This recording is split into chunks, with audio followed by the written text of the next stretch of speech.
Hi bros. ഞാനിപ്പോൾ നിൽക്കുന്നത് നമ്മുടെ ഇന്ന് ഫുക്കറ്റ് എയർപോർട്ടിൽ രാവിലെ ഒരു വിമാനത്തിൻ്റെ ഹൈദരാബാദിൽ നിന്നും ട്രിവാൻഡ്രത്തേക്ക് വന്ന എയർ ഇന്ത്യ എക്സ്പ്രസ് എന്നുള്ള വിമാനം രാവിലെ അതിൻ്റെ ടയർ തെറ്റി വളരെ അപകടകരമായ രീതിയിൽ ലാൻഡ് ചെയ്യുന്നതിനിടയിൽ ഒരു ഇൻസിഡൻ്റ് ഉണ്ടായി. ഇറ്റ്സ് അറൗണ്ട് ഒരു 140ഓളം ആൾക്കാർ സഞ്ചരിച്ച ഒരു എയർ ഇന്ത്യ എക്സ്പ്രസിൻ്റെ വിമാനമായിരുന്നു.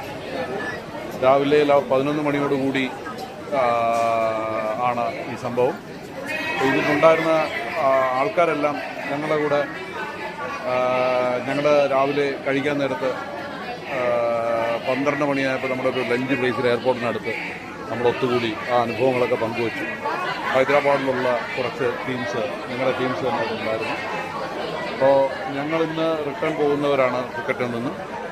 പക്ഷേ ആ ഒരു സമയത്ത് റൺവേ ബ്ലോക്ക് ചെയ്തിട്ട് ഇപ്പോൾ 11 മണിയോളമായി, രാത്രി 11 മണിയോളമായി. 11 മണിയായിട്ടും ഇതുവരെ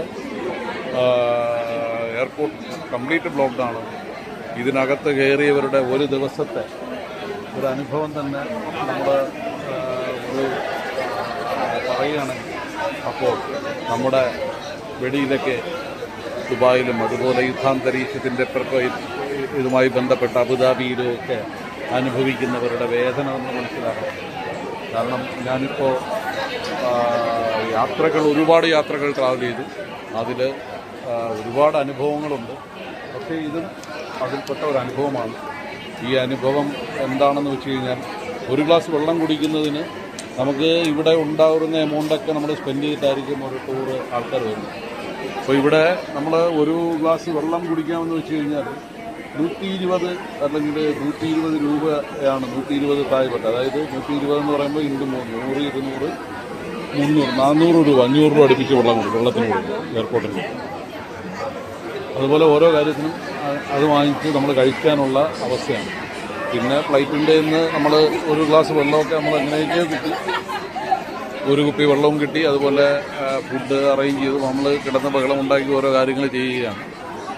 അപ്പോൾ ഇവിടുത്തെ എയർലൈൻ സ്റ്റാഫ് കുറേ നല്ല ആൾക്കാരുണ്ട്. പക്ഷേ കുറച്ച് ഡ്യൂട്ടിയിൽ നിൽക്കുന്നവരൊക്കെ വളരെ ഓരോ ഗേറ്റ് തന്നെ നമ്മളൊരു 3-4 ഗേറ്റ് മാറിയിട്ടാണ് ഇപ്പോൾ ലാസ്റ്റിൽ വീണ്ടും വെയിറ്റ് ചെയ്യുകയാണ് for the departure from here.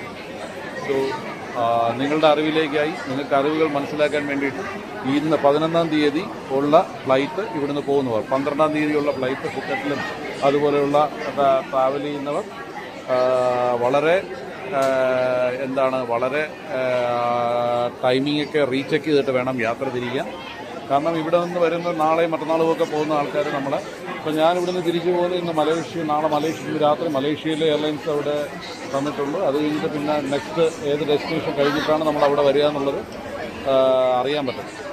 So please take care about all the travel related things. Okay, by.